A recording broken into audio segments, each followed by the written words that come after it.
Estamos de volta, meu amigo Ariston. Eu quero saber desse tal de penduricalho. Que é isso, Ariston? Penduricalho é uma coisa que está pendurada de alguma forma. No Brasil, penduricalho virou sinônimo de golpismo, de pessoas que ocupam altos cargos na justiça e que agregam ao seu salário os penduricalhos. Dinheiro para pagar o colégio do filho, dinheiro para comprar bombom, dinheiro para comprar livro, dinheiro para pagar o plano de saúde, dinheiro para isso, dinheiro para aquilo, de tal sorte que os penduricalhos passaram a ter 2 vezes o valor do salário. Um salário de funcionário público maior que existe é R$44 mil, que é quanto ganha um ministro do Supremo Tribunal. Essas pessoas estão ganhando em torno de R$200 mil por mês. Mas sabe de onde vem esse dinheiro? Do nosso bolso. Do nosso bolso. Eles deram uma volta na lei. Eles quem faz a lei e quem aplica a lei. É um absurdo o que está havendo. O governo tem que agir imediatamente, a população tem que se levantar para isso e colocar isso em níveis razoáveis. É evidente que se tiver na composição desse recebimento alguma verba indenizatória, ou seja, o cidadão é juiz ou é promotor público num determinado município, e aí o município do lado vagou, e ele tem que fazer 2 expedientes, ele tem direito a uma compensação. Mas são casos raros. E a compensação está dentro do primeiro salário. Seria uma parcela do primeiro salário. Mas agora não. Virou moda.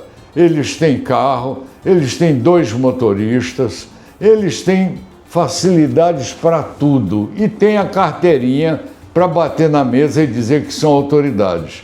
Para mim, a autoridade deles está prejudicada enquanto persistir esse ganho de dinheiro público fora da lei.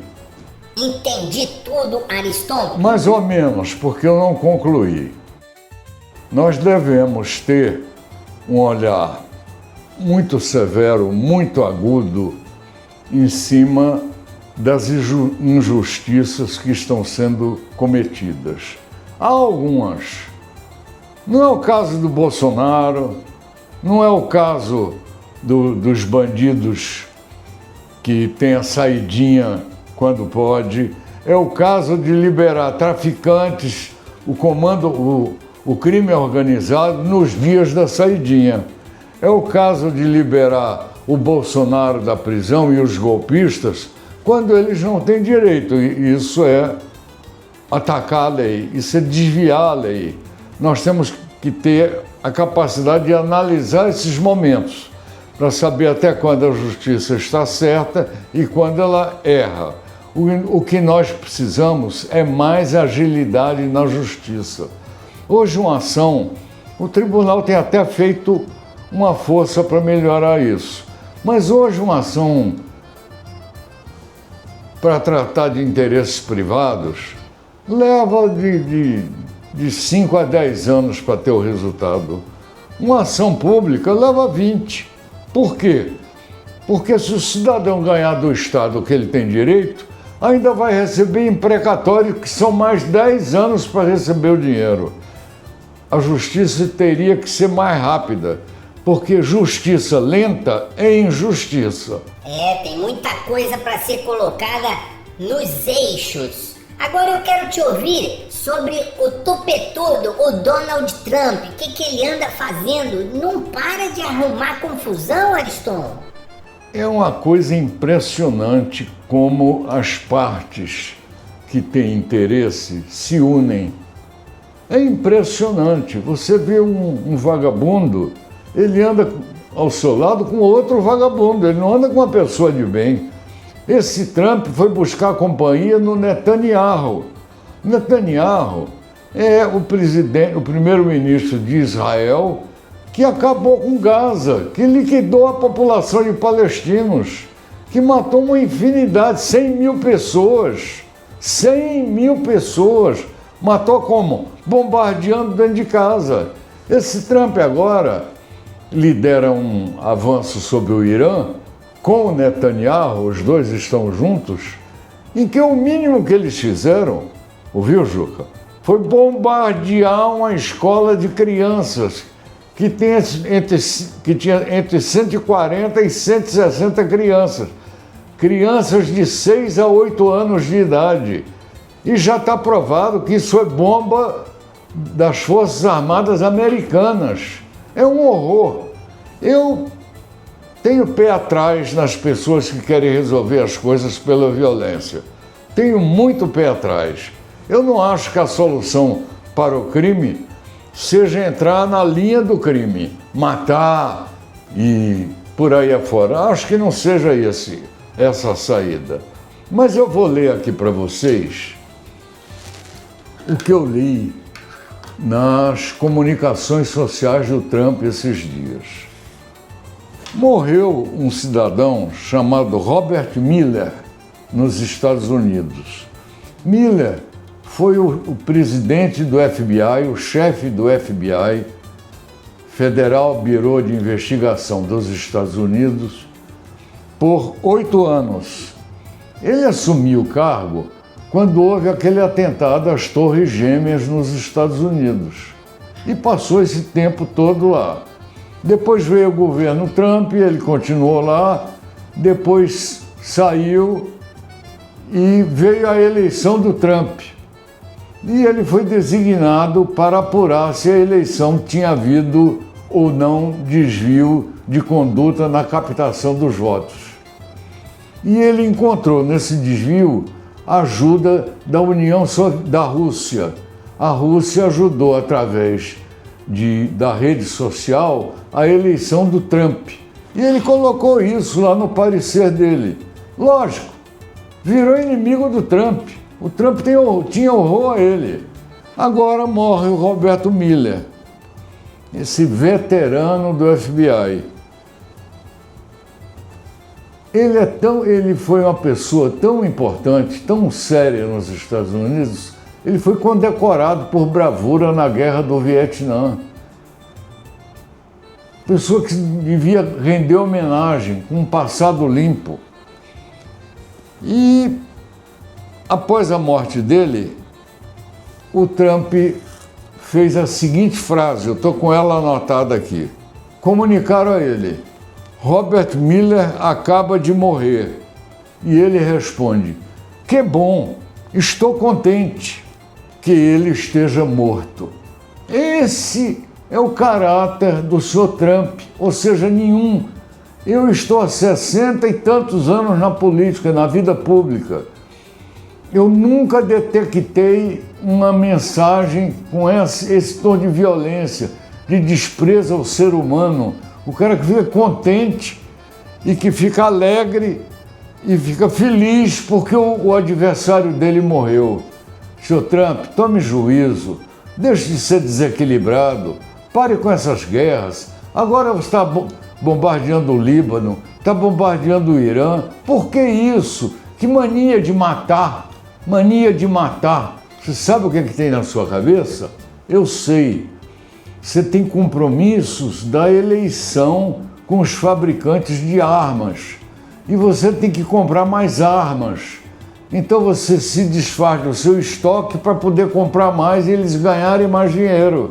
E a forma de gastar as armas é jogando em cima do povo. Tenha vergonha. Espera aí um pouquinho, tem um presente aqui para você.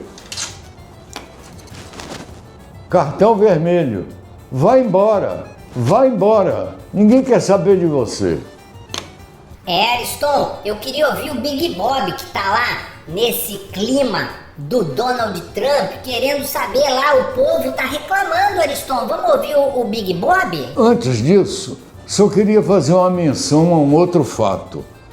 É o Trump que está perseguindo os imigrantes americanos, mandando todos de volta para origens desconhecidas ou para o seu próprio país, dizendo que o desastre dos Estados Unidos são os imigrantes.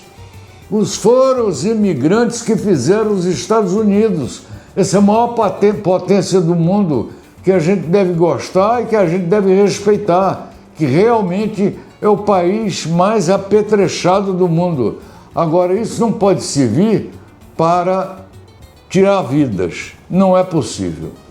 Ariston, os estrangeiros é que fazem os países prosperarem, porque eles fazem funções que ninguém lá quer fazer, não é? Não só isso, como fazem as grandes funções, as maiores funções. Os maiores cientistas que estão nos Estados Unidos foram de outros países. Tem até alguns brasileiros. Vão fazer cursos de especialidade lá e por lá terminam ficando. O que tem de alemão cientista nos Estados Unidos, europeu, latino-americano, africano, tem empresários americanos, africanos, que são show de bola na sua atividade. Quem construiu os Estados Unidos foram os imigrantes. E quem é o Trump? Se não o filho ou o neto de um imigrante. Ele não nasceu lá, ele não é um indígena, ele não é um americano puro.